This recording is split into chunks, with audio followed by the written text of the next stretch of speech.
Hello, I'm Michelle Mastone, and welcome to You Get the Gist, a program where we hope to give you the flavor of some works of creative people in our midst and gain some insight into their personalities and creative processes. Tonight I have for my guest Professor David Bader from Endicott College. Welcome, Professor Bader. I wish I could say it was good to be here, but I'm not looking forward to having my words permanently recorded. Well, we'll make it as painless as possible. I'm sure it'll be enjoyable. You're here tonight to talk about your latest book called It's Not Your Fault, The End of Guilt. Tell me what it's about. Well, it's about the subject of free will and a way of looking at treating each other more humanely by understanding the difficulties we have controlling our own behavior. And are you hoping to shed some light on the behavior of some people that are less than desirable? No, it's not a book, a fix-it book, tell people how to live. It's just the impressions I've gained over the years and my understanding of life. I wrote it primarily for myself. How did you enjoy it? Yeah. It's a bit frustrating because the premise of the book seems so obvious to me, and yet it's very difficult to get anybody else to accept that idea, so it's a bit frustrating.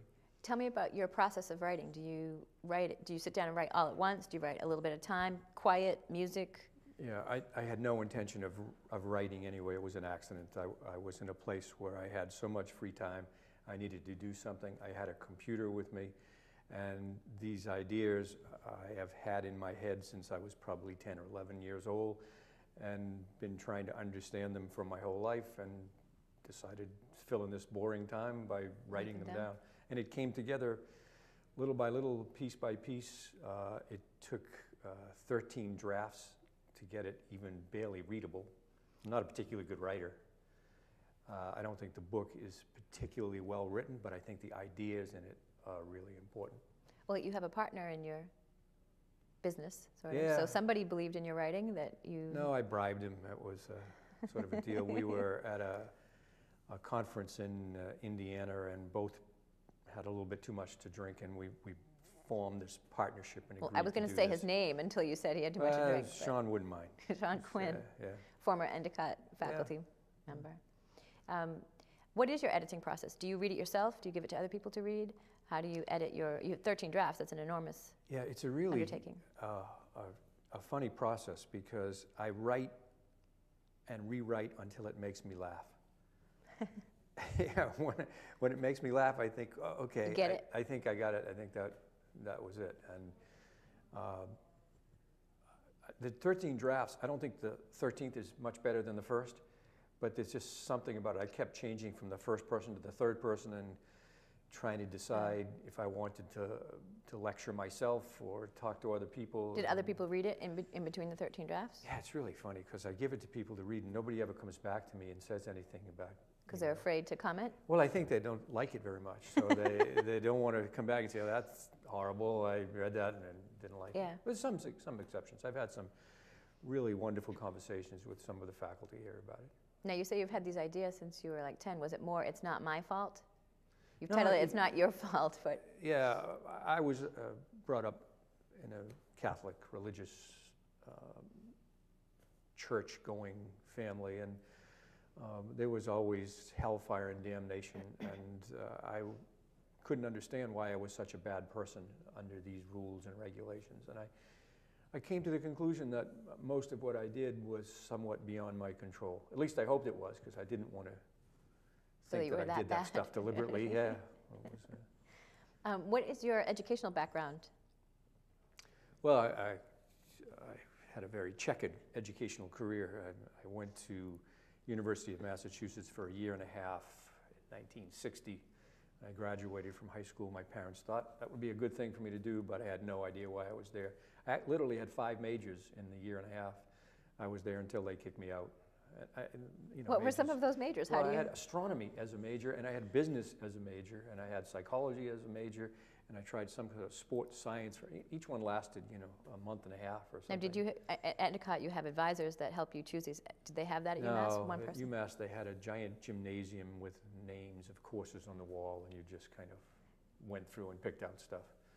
I did have a few credits when I left, mostly from gym classes. And my parents came and found me in New York. I was in Greenwich Village, enjoying the music.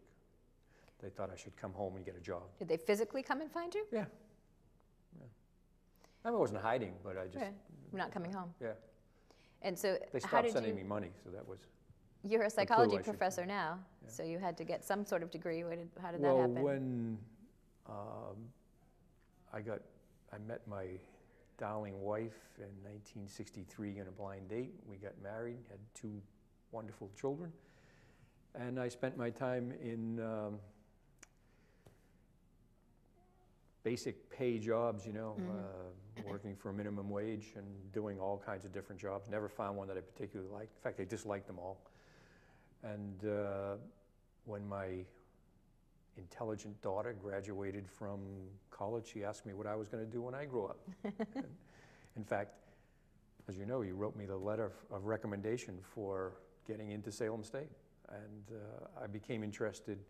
I had a lifelong interest in philosophy and religion and psychology. I was well read in those subjects, had no idea of a career, but went back to school, enjoyed taking a general psych course, and then enrolled full-time in the day division. And so you finished your bachelor's degree at Salem? I finished the bachelor's degree. I had a major in psychology, a minor in philosophy. It wasn't until I was probably almost 3 years into that process that I discovered, through the help of a mentor at school, that I might like teaching, and got me interested in teaching. In fact, I forced him to get me my first teaching job because I couldn't find one. You graduate with a bachelor's degree, you need more than that to teach. So I went back and got a degree in marriage and family counseling. Did you do counseling? I did for a while. I was terrible at it. I don't like people enough to be a good counselor. I mean, I don't dislike people, but I'm not that interested in them. Students always ask me, how come you're a teacher if you don't like people? I tell them I don't consider them people.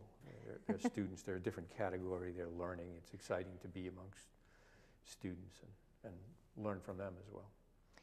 When you were writing, were there any obstacles that you faced during your writing that you didn't expect? No, because I never thought it was going to be of particular importance. You know, I never thought, well, oh God, this isn't going to come out good. Because it was more for yourself at the time. Yeah, I didn't really care if it didn't come out good. I was getting a better understanding of my own ideas. Getting them on paper is somewhat more difficult than having them just circulating in your head forever. So are your teaching and writing connected? Well, I certainly use the subject matter of my books. I wrote a book before this, which took me 13 years to write on the same subject. It's on the philosophy. It's called Apocalypse Whispered. It's about the end of human beings. You really don't like people, do you? Well, it's not deliberate. I had nothing to do with the end. It was about the fact that as science develops, as genetics develops, we're simply going to understand that we're not humans. It's kind of funny, you know. I just spent time thinking about this last night, the fact that nowhere in the scientific understanding of evolution, of man's evolution, is there a jumping off point where we go from hominid to human, where we are somehow suddenly imbued with a soul or free will. That's a myth that comes out of the creation myth, out of the Garden of Eden. And it's not scientific at all. And yet we don't want to teach creationism in school, and yet we teach the myth of human beings, which is a creationist myth. Okay, for more information on that, go to attend one of Professor Beta's classes. Yeah, my students think I'm a little off-center, but that's all right. Do you have a website that they can find out more about your book? I do. If I can remember what it is, it's www.ifyoucouldhave.com. That sounds like a saying. Well, it's if you could have, you would have. And that's pretty much the way I see my life and other people's life. That they do things that they often regret, but my understanding is that if they could have done it differently, they would have.